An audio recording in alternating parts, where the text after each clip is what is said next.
एवं आदरणीय सांसद, मैं आदरणीय सुधांशु जी से आग्रह करूंगा कि आप सबको संबोधित करें। प्रारंभ करें।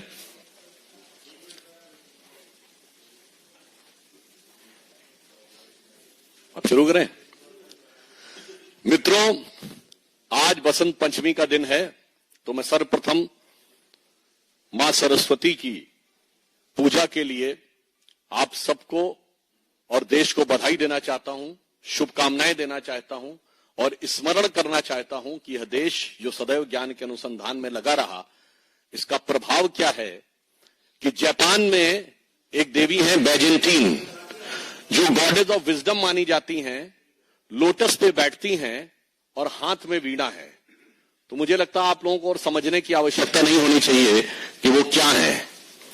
और ये तो पूर्व में हुआ, और पश्चिम में देखिए तो वॉशिंगटन डीसी में मैसाचुसेट्स एवेन्यू पे दुनिया के सबसे बड़े मुस्लिम देश इंडोनेशिया की एम्बेसी के बाहर 12 फुट की मां सरस्वती की प्रतिमा लगी है, जिसके नीचे 3 बच्चे पढ़ते हुए दिखाए गए हैं और वो गर्व से कहते हैं कि ये हमारी संस्कृति है। इस जिनकी आंखों के ऊपर सेकुलर चश्मा चढ़ा हुआ हो, उनको वॉशिंगटन से लेके जापान तक भारतीय संस्कृति के इस शानदार प्रभाव को देखकर अपना चश्मा उतारने का प्रयास करना चाहिए। मित्रों, आज का दिन बहुत महत्वपूर्ण है क्योंकि आज 23 जनवरी है। आज भारत के इतिहास के पहली एग्जाइल गवर्नमेंट के चीफ, यानी भारत की प्रथम निर्वासित सरकार के प्रमुख नेताजी सुभाष चंद्र बोस की जयंती है, जिसे हम सब पराक्रम दिवस के रूप में मनाते हैं। वो 1943 में उन्होंने भारत की पहली निर्वासित सरकार बनाई और किसी वाइसरॉय या गवर्नर जनरल से शपथ नहीं ली थी। जैसे जवाहरलाल नेहरू जी ने 2 सितंबर 46 को वेवेल के द्वारा शपथ ली थी और 15 अगस्त 1947 को माउंटबेटन के द्वारा शपथ ली थी। अतः पूर्ण स्वतंत्र विचारों से स्वतंत्र भारत की पहली स्वतंत्र सरकार स्थापित करने के प्रथम प्रतीक सुभाष चंद्र बोस जी के स्मरण का यह पर्व है।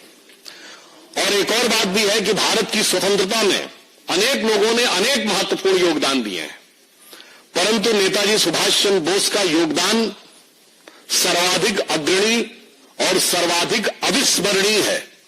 परंतु उसे विस्मृत करने के अनेक कुत्सित प्रयास भारत के इतिहास में हुए हैं। इसलिए मैं आज की इस प्रेस कॉन्फ्रेंस में आपके समक्ष कुछ वह सत्य लाना चाहूंगा जो आज नेताजी की जयंती के ऊपर उनको वास्तविक और सच्ची श्रद्धांजलि होंगे, और इस सत्य को भी उजागर करेंगे। देश की जनता और युवा पीढ़ी को समझना होगा कि भारत को आजादी कैसे मिली। मैं कोट करना चाहूंगा कि बाबा साहब अंबेडकर ने 1955 में बीबीसी को दिए अपने इंटरव्यू में कहा है, जो उनकी वॉइस में अवेलेबल है। उन्होंने बहुत स्पष्ट रूप से कहा है कि भारत को जो आजादी मिली वो इसलिए मिली क्योंकि भारतीय सेना के सैनिकों की वफादारी अंग्रेजों के प्रति नहीं रह गई थी। उन्होंने साफ लिखा है, भारतीय सैनिकों की अंग्रेज सरकार के लिए वफादारी कभी नहीं बदलेगी, ये वो सोचते थे, लेकिन सुभाष चंद्र बोस की वजह से अंग्रेजों का यह भरोसा पूरी तरीके से चकनाचूर हो गया।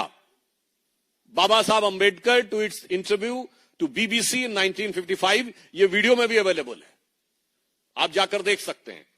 और उसमें उन्होंने अन्य नेताओं के प्रति क्या बोला उसके बारे में मैं टिप्पणी नहीं करना चाहता, आप स्वयं जाके देख लें।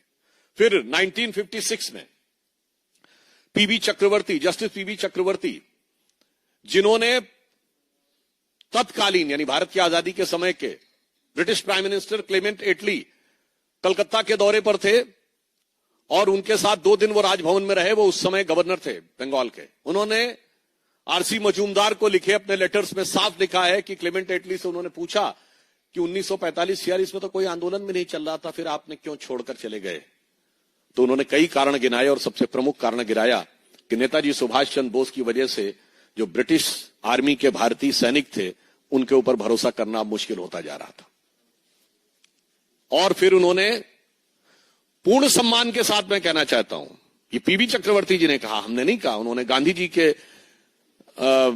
योगदान के बारे में कहा, तो ये according to PV Chakravarti Clement Attlee said minimal. अब मैं आपको उसके आगे की बात बताना चाहता हूं, बड़े गौर से सुनिएगा। भारत की आजादी से चंद महीने पहले स्टीफर्ड क्रिप्स, जो क्रिप्स मिशन लेकर भारत आए थे, उन्होंने 18 जुलाई 1946 को ब्रिटिश पार्लियामेंट के हाउस ऑफ कॉमन्स में कहा कि भारत में अब माहौल पूरी तरीके से बदल चुका है। यह माहौल 1942 का नहीं है, ना ये 1920 और 30 का है। और वो ब्रिटिश सैनिक, वो भारतीय सैनिक जिन्होंने ब्रिटिश फौज में सेकेंड वर्ल्ड वॉर में हमारी बहुत सेवा की, अब उनके अंदर का वातावरण बदला हुआ नजर आ रहा है। Who is saying this? Stafford Cripps in British Parliament, House of Commons on 18 July 1946। अब आपको और गंभीरता से बताता हूं, बिल्कुल साफ हो जाएगा कि आजादी में किसका बड़ा योगदान था। ब्रिटिश जनरल क्लॉड ऑकिनले 24 नवंबर 1945 को वाइसराय को एक लेटर लिखता है कि आजाद हिंद फौज के सैनिकों के विरुद्ध लाल किले में जो ट्रायल चल रहा है इसको रोक दिया जाना चाहिए, क्योंकि भारतीय सैनिकों में जिस प्रकार का असंतोष पनप रहा है वो बहुत खतरनाक स्तर पर जा सकता है।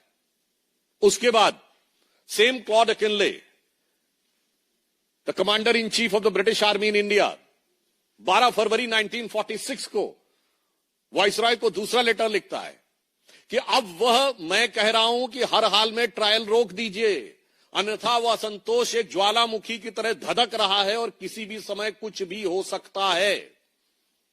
और ठीक 6 दिन के बाद 18 फरवरी 1946 नौसेना में विद्रोह होता है और केवल 3 दिन के अंदर 70,000 सैनिक उसमें शामिल हो जाते हैं, 10,000 सैनिक उसमें शामिल हो जाते हैं। 70 नौसेना के नौकाओं और जहाजों पर कब्जा कर लिया जाता है। मुंबई से शुरू होकर बॉम्बे, कलकत्ता एंड कराची, तीनों जगहों के ऊपर ब्रिटिश गवर्नमेंट के हाथ से सारी चीजें निकल जाती हैं और आखिर में जाकर उन्हें सरदार पटेल और नेहरू जी से रिक्वेस्ट करनी पड़ती है, तब जाके 28 फरवरी 1946 को वो सैनिक वापस आते हैं और मार्च 46 में कैबिनेट मिशन प्लान आ जाता है। तो हम ये भी पूछना चाहते हैं कि किस कारण से आजादी की वो स्थिति बनी कि ब्रिटिश पार्लियामेंट ने तो 30 जून 48 डिसाइड किया था भारत की आजादी, इसीलिए माउंटबेटन 30 जून 48 तक भारत में रहे। ये 15 अगस्त 47 को क्यों छोड़ के चले गए? इसका उत्तर क्लॉड ऑकिनले के करेस्पॉन्डेंसेस में, स्टीफर्ड क्रिप्स के जवाब में और क्लेमेंट एटली के जवाब में है कि नेताजी सुभाष चंद्र बोस की आईएनए की वजह से भारतीय सैनिकों पर भरोसा करना अब उनके लिए संभव नहीं था। और अब इसमें देखिए हमारे मित्र कांग्रेस के लोग कूद कर बोलेंगे कि नहीं साहब, भूला भाई देसाई, आसिफ अली, तेज बहादुर सप्रू, कैलाश नाथ काटजू और पंडित जवाहरलाल नेहरू ने तो जाकर कोर्ट में केस लड़ा था। कब लड़ा? नवंबर 1945। अब जरा आप गौर से सोचिएगा, यही समय है जब ब्रिटिश जनरल एक गोपनीय रिपोर्ट वाइसराय को भेजता है और इस बात का खुलासा आगे भी होता है कृपलानी की किताब में भी, जिसमें वो कहते हैं साहब इसलिए लड़ने वकील बन के गए थे 25 साल के बाद, ताकि उनको समझ में आ गया था कि भारतीय जनता का विचार बहुत अगेंस्ट में जा सकता है। मगर उनकी असलियत क्या थी, यह बात एक कम्युनिस्ट राइटर सुमित सरकार ने लिखा है आसफ अली को कोट करते हुए कि उन्होंने कहा हम लड़ तो रहे हैं नेहरू और हम, मगर आश्वस्त रहिए हम इन सैनिकों को न सैनिक का भत्ता, न सैनिक का सम्मान, न सैनिक की पेंशन और न सैनिक के रूप में बहाल करेंगे। और यही हुआ। 47 के बाद जो आजाद हिंद फौज के सैनिक थे उन्हें मुक्त कर दिया गया और युद्ध काल का कोई भत्ता सम्मान कुछ नहीं दिया गया। यानी यह बात साफ समझ में आती है। और फिर मैं कोट करना चाहूंगा जिन लोगों को हो, महात्मा गांधी ने जेल से बाहर निकलने के बाद 29 जून 1944 को कहा पुणे में कि मैं बाहर आया हूं तो मेरे स्वास्थ्य कारणों से मुझे छोड़ा गया है। उन्होंने साफ साफ ये कहा कि इस रिहाई के पीछे मेरी ताकत नहीं है, रिहाई आप लोगों की वजह से हुई है और वर्तमान समय में हम कोई आंदोलन शुरू नहीं कर सकते। 29 जून 1944 पुणे में गांधी जी बोल रहे हैं। मगर कितनी महान क्रांति हुई, अगस्त क्रांति 1942, जिसके के बारे में ये लोग बहुत कहते हैं कि साहब इसकी वजह से वो क्रांति ऐसी थी कि 43, 44, 45, 46 कुछ हो ही नहीं रहा था। 5 साल के बाद उसका प्रभाव अचानक दिख गया। अब मैं कोट करना चाहता हूं, इसको बहुत गंभीरता से सुनिएगा। Congress working committee resolution on 14 July 1942, उसका कारण क्या था? सेकेंड वर्ल्ड वॉर की स्थिति बदल चुकी थी। 1939 में सेकेंड वर्ल्ड वॉर शुरू होने के बाद नेताजी सुभाष चंद्र बोस ने कहा था यही मौका है, मैं ब्रिटिश सरकार पर दबाव बनाना चाहिए। क्यों नहीं बनाया? 3 साल वक्त क्यों इंतजार किया? चूंकि 1941 के दिसंबर में पर्ल हार्बर हो चुका था। 1942 में नेताजी सुभाष चंद्र बोस ने जर्मनी से लेकर जापान तक फौज को संगठित करना शुरू कर दिया था और तब तक तो वो टोक्यो में ही थे। इनको डर लगने लगा था कि पूर्वी सीमा से कहीं ऐसा ना हो कि नेताजी सुभाष चंद्र बोस की फौजें आए और भारत को मुक्त करा दें। इसलिए I quote the resolution of CWC passed on 14 July 1942, उसमें कहा है Congress would change the present ill will against the Britain to a good will. देखिए आजादी का कितना गहरा संघर्ष है कि ब्रिटिश सरकार के विरुद्ध जो नकारात्मक भाव है उसे सहयोग और सकारात्मक में हम कन्वर्ट करेंगे and make India A willing partner into joint enterprise for securing freedom of the Nations and the people of the world. हम और ब्रिटेन मिलकर दुनिया को, ये लोगों के लिए और भारत के लिए बड़ा अच्छा सकारात्मक वातावरण बनाएंगे। कांग्रेस इज देयरफॉर एग्रीएबल, अब गौर करिएगा, to stationing of arm forces for allies in India.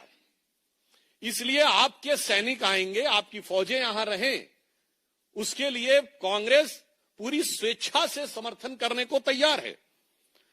आगे की लाइन है should they so desire in order to ward off to resist Japanese and other aggressions and to protect and help China. भाई साहब ये aggression में other aggression कौन था Japanese के साथ? तो ये मूल कारण था जिस कारण से आपने 1931 से लेकर 47 तक कोई आंदोलन नहीं किया और एक ही आंदोलन 1942 में किया। तो मुझे लगता है यहां मैं एक और बात साफ कर दूं, हम कांग्रेस पार्टी के अगेंस्ट कुछ नहीं बोल रहे हैं, हम कांग्रेस के ही नेताओं को कोट कर रहे हैं। नेताजी सुभाष चंद्र बोस कांग्रेस के नेता थे। अब कांग्रेस को तय करना है कि वो अपने राष्ट्रवादी नेताओं के साथ है या ब्रिटिश सरकार के प्रति नतमस्तक होने वाले नेताओं के साथ खड़ी हुई है। अब इतना ही नहीं है, नेहरू जी के मन में कितना अगाध स्नेह था नेताजी सुभाष चंद्र बोस के लिए कि उन्होंने ये कहा, ये selected words of Jawaharlal Nehru volume 9 संभवतः वॉल्यूम 9 में है, संभवतः पेज नंबर 575 पे। सुभाष चंद्र बोस का फॉरवर्ड ब्लॉक एक नकारात्मक समूह से ज्यादा और कुछ नहीं है। इसका गठन और कांग्रेस के नेताओं के खिलाफ हुआ है, यह सिद्धांतहीन है और इसमें फांसीवादी और सांप्रदायिक तत्व शामिल है। ये नेहरू जी के उद्भट उद्गार हैं नेताजी सुभाष चंद्र बोस के लिए। अब सुभाष चंद्र बोस जी ने इसका क्या जवाब दिया? Collected words of Netaji volume 10 page number 10 से 13 तक। मैं पंडित नेहरू से पूछना चाहता हूं कि फॉरवर्ड ब्लॉक की नीतियों में उन्हें कहां फांसीवाद और अवसरवाद नजर आता है। मैं जानना चाहता हूं कि फॉरवर्ड ब्लॉक का कौन सा सदस्य फांसीवादी है या मैं उन्हें अवसरवादी कहूंगा कि वे खरगोशों के साथ दौड़ते हुए कुत्तों के साथ मिलकर शिकार करते हैं। आखिर किन्हें फांसीवादी कहा जाए? अब देखिए जो नेताजी कह रहे हैं, किन्हें फांसीवादी कहा जाए? उन लोगों को जो फांसीवादी के खिलाफ संघर्ष कर रहे हैं या उन्हें फांसीवादी कहा जाए जो कांग्रेस के मौजूदा नेतृत्व की तानाशाही के साथ खड़े हैं। Netaji's collected work volume 10 page 10 to 13। अब आइए साहब, जो लोग ये बोलते हैं ना, अब स्वयं नेहरू जी क्या कह रहे हैं और नेताजी क्या कह रहे हैं। नेहरू जी कह रहे हैं कि भारत की सीमा पे 24 अप्रैल को 1942 को वो कहते हैं कि अगर इस ढंग की फौजें आती तो मैं लड़ने को तैयार हूं। यहां के लोगों को हथियार उठा लेना चाहिए, अहिंसा का आंदोलन, बगैर खटक ढाल के आजादी, मगर अगर नेताजी की फौज आती हुई दिखाई पड़ेगी तो हथियार उठा लेना है, और मुझे जरूरत पड़ी तो मुझे भी हथियार उठा लेना है। अब उसके बाद नेताजी ने लिखा है कलेक्टेड वर्क्स में वॉल्यूम 9 पेज नंबर 288 पर, और उन्होंने अपने भतीजे को लिखे हुए पत्र में भी लिखा है कि मुझे व्यक्तिगत रूप से पंडित नेहरू से ज्यादा नुकसान किसी ने नहीं पहुंचाया। ये नेताजी बोल रहे हैं। उन्होंने ही मुझे सबसे ज्यादा मुश्किलों में डाला। यदि वो मेरे साथ होते तो मेरे पास बहुत कुछ होता, यदि वो निष्पक्ष भी रहते तो मुझे बहुत ताकत मिल जाती। लेकिन त्रिपुरी अधिवेशन में उन्होंने अपने संरक्षकों के साथ, यहां संरक्षक का अर्थ महात्मा गांधी जी हैं, क्योंकि उन्होंने कहा था कि सुभाष बोस नहीं जीतने चाहिए, पट्टाभी-रमैया की हार मेरी व्यक्तिगत हार होगी। पंडित नेहरू के खुले प्रचार ने मेरा कांग्रेस कार्य समिति के 12 सदस्यों से ज्यादा नुकसान किया। ये 17 अप्रैल 1939 को नेताजी का अमीय बोस के नाम लिखा गया पत्र है। अब मैं एक और उदाहरण कोट करना चाहूंगा, राम मनोहर लोहिया जी और श्री अखिलेश यादव जी बहुत विशेष रूप से ध्यान करके सुने, जिन लोगों ने लोहिया पार्क बनाया था और आज किन लोगों के साथ खड़े हैं। लोहिया जी ने लिखा है कि जो लोग कल्प्रिट ऑफ पार्टीशन थे, भारत विभाजन के गुनहगार थे, उस पुस्तक में उन्होंने लिखा 1942 में नेहरू की विक्षिप्त प्रतिक्रियाएं सामने आ रही थी। उन्होंने यह सार्वजनिक घोषणा करी कि जापान का मुकाबला करने के लिए लाखों गोरिल्ला तैयार किए जाएं। कौन कह रहा है? राम मनोहर लोहिया जी। नेहरू की यह प्रतिक्रिया कुछ हद तक सुभाष बोस के प्रति ईर्ष्या से प्रेरित थी। तो क्या कहा जा रहा है कि नेहरू जी की यह प्रतिक्रिया सुभाष बोस जी के प्रति ईर्ष्या से प्रेरित थी। यह कौन कह रहे हैं? राम मनोहर लोहिया जी। मुझे लगता है इसके बाद यह साफ समझना चाहिए, और फिर मामला इतना ही नहीं रुका। इसके बाद स्वतंत्रता के उपरांत आप कहेंगे ना कि हर चीज में नेहरू जी को काहे ले आते हैं। भाई साहब, वो ऐसी चीज है कि पटेल की बात उठेगी तो नेहरू सामने आएंगे, सोमनाथ उठेगा तो नेहरू सामने आएंगे, राम मंदिर उठेगा तो शायद नेहरू सामने आएंगे, सुभाष बोस जी की बात उठेगी तो वो सामने आएंगे, और आज भी उन्हीं के खानदान वाले सामने हैं। तो प्रश्न हमसे नहीं, प्रश्न उनसे होना चाहिए कि आपको जितना अगाध लगाव है उतनी ही अथाह चीजें इसके अंदर से निकलती हैं। तो मैं ये बताना चाहता हूं, उसके बाद भी जब जब सुभाष चंद्र बोस जी को सम्मान देने की बात हुई, नेहरू जी ने इसका विरोध किया। उन्होंने 13 अक्टूबर 1952 को पीएमओ की फाइल्स में स्पष्ट लिखा हुआ है कि उन्होंने एब्सोल्यूट सर्टेनिटी से कह रहे हैं कि नेताजी की डेथ हो गई थी, अब कोई आवश्यकता नहीं है। इंक्वायरी कमीशन की रिपोर्ट आने से पहले वो निष्कर्ष ड्रॉ कर लेते हैं कि इसमें कहीं कोई समस्या नहीं थी। जब ये एक डिमांड होती है कि उनकी आईएनए का रेफरेंस 1958 के कांग्रेस के गुवाहाटी सेशन में लाया जाए, तो विरोध करते हुए लिखते हैं इसको लाने की कोई आवश्यकता नहीं है। नेताजी की स्टैच्यू बनाने की बात होती है, वहीं जहां प्रधानमंत्री श्री नरेंद्र मोदी जी ने अब जाके वो स्टैच्यू बनाई है, तो वो लेटर लिखते हैं हरिदास जी को कि इसकी आवश्यकता नहीं है, अगर होगा तो कहीं मणिपुर में देखिएगा, नेताजी की स्टैच्यू की कोई आवश्यकता नहीं है। और इतना ही नहीं होता है, उसके बाद उससे भी अधिक गंभीर बात, नेताजी को सम्मान न देना। और नेताजी की संसद भवन के केंद्रीय हॉल में चित्र कब लगा? 1978 में, जब कांग्रेस का कंटिन्यूअस रूल समाप्त हुआ। उससे गंभीर बात, 1958 में नेताजी के भतीजे चंद्र बोस टोक्यो जाते हैं कुछ सामग्री इकट्ठा करने, ताकि वो नेताजी के संस्मरण में कुछ लिख सकें। तो भारत सरकार से लेटर जाता है 25 अगस्त 1958 को, letter to Indian embassy to Tokyo. Government of India was actively examining an information about Subhash Chandra Bose treasure through Japanese इंफॉर्मेंट who claim links with INA. वो कहते हैं इन पर जरा नजर रखिए, जासूसी करिए, ये जापानियों से जाके क्या बात कर रहे हैं। इस प्रकार की बात करना अर्थात उनके परिवार को सम्मान देना तो दूर, उनकी स्टैचू बनाना तो दूर, उनके परिवार के ऊपर जासूसी करते हुए नजर रखना, यह अपने आप में दर्शाता है कि नेताजी सुभाष चंद्र बोस, जो पुनः मैं कह रहा हूं भारत की प्रथम स्वतंत्र निर्वाचित सरकार के प्रधानमंत्री रहे, प्रमुख रहे, जिन्होंने सबसे प्रमुख भूमिका या आखिरी वर्षों में, मैं कह सकता हूं वो तो बड़ा लंबा कालखंड है 1857 से आज तक, आखिरी वर्षों में जो सबसे बड़े आधार बने, उनको न सिर्फ उस चीज को दबाया बल्कि अपमानित करने का, लांछित करने का कार्य भी किया गया और उनके परिवार पर जासूसी भी की गई। तो और इसके अतिरिक्त मैं यह भी बताना चाहता हूं, आज कांग्रेस और कम्युनिस्ट एक साथ हैं। कम्युनिस्ट पार्टी ने अपने पीपुल्स वॉर समाचार पत्र में 19 जुलाई 1942 को तमाम प्रकार के नकारात्मक कार्टून बनाए नेताजी के। विद ड्यू रिस्पेक्ट, कहीं उनको गधा कहा, कहीं तोजो का कुत्ता कहा, इन्वर्टेड कॉमा क्लोज। आज मैं कम्युनिस्ट पार्टी से भी पूछना चाहता हूं, भारत की स्वतंत्रता के सेना के सेनानी और जिनका इतना महत्वपूर्ण योगदान रहा, उनके प्रति ऐसे अपमान और तिरस्कार के लिए आप लोगों ने आज तक माफी क्यों नहीं मांगी है? जबकि ऑन द कॉन्ट्रेरी 1944 में आजाद हिंद रेडियो के ऊपर नेताजी ने जो बोला है, उन्होंने कहा है कि कांग्रेस के लोग मजाक उड़ा रहे हैं कि हमारी सेना में आकर लोग जो शामिल हो रहे हैं, मगर मैं कहना चाहूंगा कि कुछ भारत में वीर सावरकर जैसे समझदार लोग भी हैं जो भारतीय युवाओं को प्रेरित कर रहे हैं सेना में आने के लिए, और यही सैनिक मेरी शक्ति बनेंगे।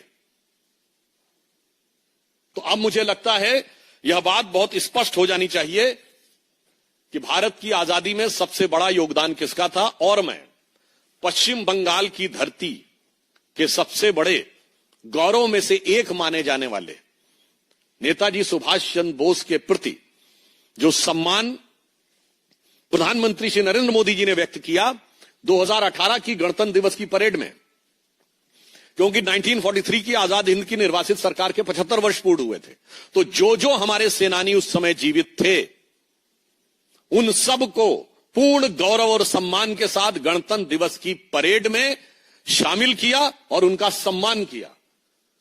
किसी राजनीतिक दल ने प्रधानमंत्री जी से पूर्व इस ढंग का सम्मान नेताजी का नहीं किया। और वो इंडिया गेट, जहां 1968 तक जॉर्ज फिफ्थ की मूर्ति रही, वहां पर नेताजी की मूर्ति को पुनर्स्थापित किया। तो मैं पश्चिम बंगाल की मुख्यमंत्री ममता बनर्जी जी से भी पूछना चाहता हूं कि आपकी पार्टी भी तो कांग्रेस की ही गोत्र की है, आप भी तो कांग्रेस में ही थे, इतने दिन तक क्यों नहीं याद आया कि नेताजी को वो सम्मान और वो स्थान मिलना चाहिए। और आज भी मैं तृणमूल कांग्रेस से पूछना चाहता हूं, आज भी आपके नाम में कांग्रेस है, वो कांग्रेस जिसका हमने इतना चिट्ठा बताया, जिसने नेताजी के साथ क्या क्या नहीं किया। और फिर मैं कह रहा हूं, नेताजी कांग्रेस के नेता थे, मगर कांग्रेस में जिस परिवार ने किया उस इंडी गठबंधन के साथ आप खड़े हैं। यदि नेताजी सुभाष चंद्र बोस जी के प्रति आपके मन में लेश मात्र भी सम्मान है, तो तृणमूल कांग्रेस को अपने नाम में से कांग्रेस हटा देना चाहिए। अन्यथा बंगाल की प्रबुद्ध जनता उनको तृणमूल से उद्ध्वस्त कर देगी, यानी जड़ मूड़ से उखाड़ फेंकेगी। तो मैं अंत में सिर्फ इन पंक्तियों को कहते हुए नेताजी को श्रद्धांजलि देना चाहता हूं, जो मैंने बचपन में पढ़ी थी, सुनी थी, कि आजादी के समय कहा गया था कि नेताजी तुम कहां छुपे हो, याद तुम्हारी आती है, भारत के बच्चे बच्चे की भर भर आती छाती है, दिल्ली चलो तुम्हारा नारा देखो पूर्ण हुआ है, परदेसी का भाग्य सितारा पिसकर चूर्ण हुआ है, उल्टे तंबू अंग्रेजों के पड़ी बैर के खाली, तेरी दिल्ली आज मनाती घर घर खुशी दिवाली, सदियों पीछे आज जमाना भारत में आया है, जब अशोक का चक्र पुनः गतिविधि से लहराया है। परंतु उसके सम्मान को इंतजार करना पड़ा 67 साल तक। आजादी के बाद हम लोगों ने प्रयास किया था, अटल जी की सरकार में कुछ चीजें हो नहीं पाई थी, मगर इंतजार करना पड़ा श्री नरेंद्र मोदी जी के आने का। तब मैं कह सकता हूं कि नेताजी ने जिस दिल्ली चलो का नारा दिया था, उस दिल्ली के केंद्र में इंडिया गेट के ऊपर नेताजी सम्मान के साथ मोदी जी के शासनकाल में आकर स्थापित हुए। धन्यवाद। कोई प्रश्न?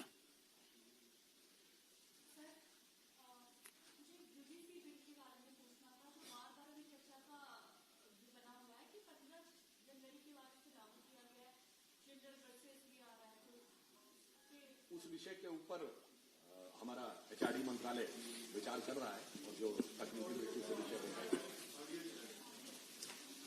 उस विषय पर एचआरडी मंत्रालय विचार कर रहा है, और जो भी युक्ति संबंध निर्णय होगा वो आपको सूचित हो जाएगा।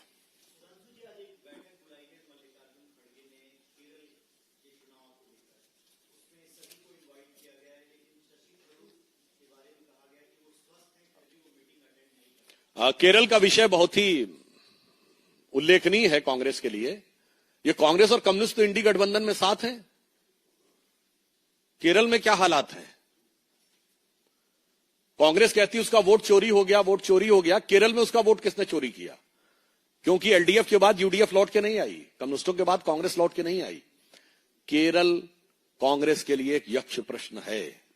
केरल में जहां हमने तिरुवनंतपुरम की नगर पालिका में पहली बार 45 वर्ष का कम्युनिस्ट शासन हटाकर स्पष्ट बहुमत पाया है, वहीं कांग्रेस के लिए एक कसौटी है कि दिल्ली में मोहब्बत और केरल में लड़ाई। अरे मार डाला दुहाई दुहाई। जनता भली भांति आपके इस दो मुहे रवैये को समझ रही है। दीपक जी।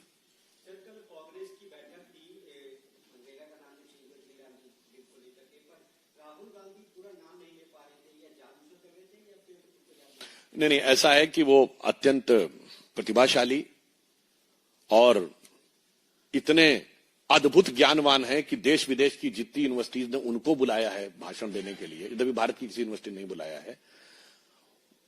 उनके ज्ञान पर कौन टिप्पणी कर सकता है? वो सिर्फ जी राम जी का नाम लेने में अटक गए, ऐसा नहीं। याद करिए, विश्वेश्वरैया भी नहीं बोल पाए थे, जो भारत के फर्स्ट इंजीनियर थे। और अगर पूरा नाम लेना पड़ जाता, मोक्ष गुंडम विश्वेश्वरैया, तो पता नहीं क्या हो जाता। फिर याद करिए, वो 2019 के चुनाव में राजस्थान में गए थे और कांग्रेस के एक बहुत बड़े नेता थे कुंभाराम जी, उनके नाम पर अशोक गहलोत की सरकार ने एक योजना शुरू की थी, जिसको एक नहीं वो 3 बार कुंभकर्ण योजना बोल गए थे। अब इतना अद्भुत ज्ञान संपन्न जो व्यक्ति हो, समझे कि भारत में कुंभकर्ण के नाम पर भी कोई योजना हो सकती है, यानी अपने ही नेता का मजाक उड़ा के ओपनली बोल रहे हो, तो और मुझे लगता है, एक कहावत होती है, बगल में छुरी मुंह में राम, पर यहां तो मुंह में भी राम नहीं आ पा रहा है। किसके? जो कहता मैं परम शिव भक्त हूं और कुर्ते के ऊपर जनेऊ दिखाने वाला, गोत्र सहित अपना विचार बताने वाला ब्राह्मण हूं। तो मुझे लगता है इस देश ने की जनता ने, मैं किसी के प्रति व्यक्तिगत इसको न लिया जाए, कैविट लगा के बोल रहा हूं, पंचतंत्र की कथाएं सुनी हैं, जिसमें बगुला भगत की कहानी सबको पता है और रंगे हुए शगाल की कहानी। फिर मैं कह रहा हूं, इसीलिए व्यक्तिगत नहीं कह रहा हूं, इन दोनों कथाओं से भारत का जन जन शताब्दियों से वो है। और ये कांग्रेस की भगवान राम के प्रति घृणा, तिरस्कार, अवमानना और इरेडिकेशन ऑफ सनातन धर्म का जो संकल्प तमिलनाडु की सरकार ने लिया है, उसके प्रति उनके कमिटमेंट को दर्शाता है कि जो बुलाने पर राम मंदिर में नहीं गए, मगर 3 पीढ़ियां बगैर बुलाए बाबर की कब्र पे गईं, और इंडी गठबंधन के राज्य में बाबरी मस्जिद बन रही है और मुंह से राम नहीं निकल रहा है। ये वही राम शब्द है जो महात्मा गांधी के मुंह से निकला था और वो सबसे पवित्र माना गया था। इससे स्पष्ट हो जाता है कि कांग्रेस अब गांधी जी की विरासत के दावे का रंच मात्र भी अधिकार नहीं रखती है। पवन जी।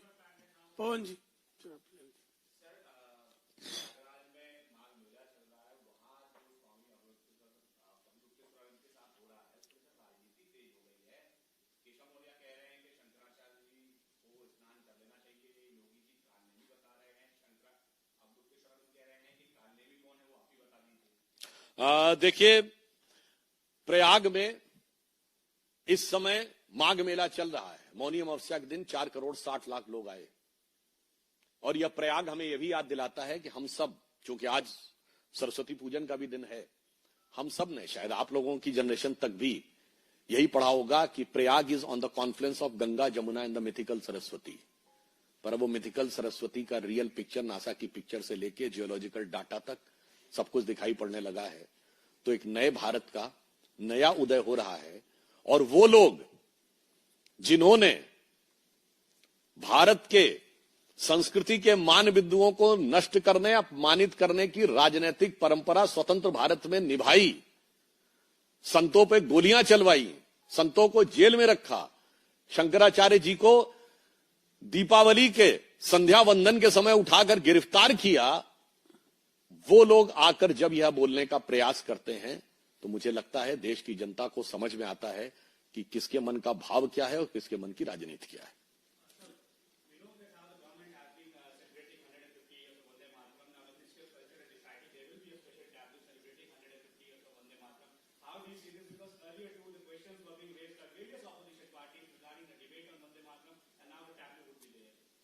I think there is no if and but, and there is no possibility of any debate on Vande Mataram.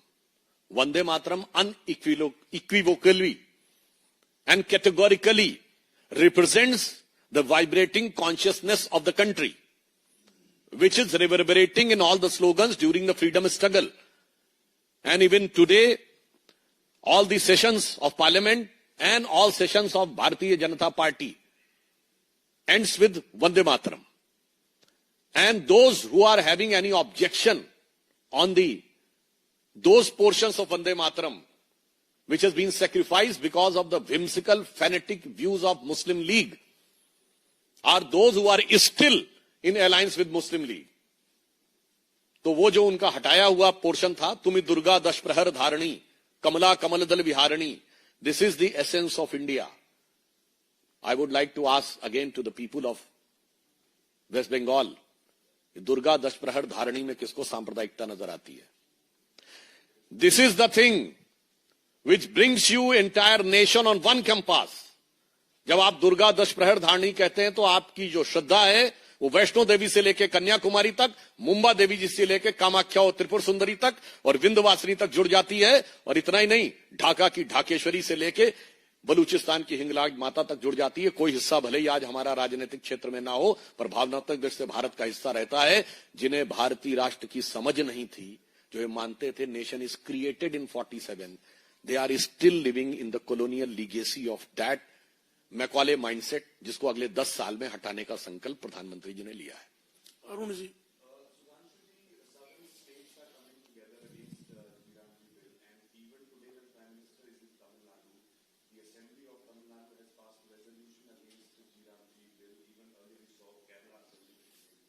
I would like to ask if any bill duly passed by the Parliament of India and Supreme Court has not objected or obstructed anything, does any state assembly has the constitutional authority to pass a bill against it?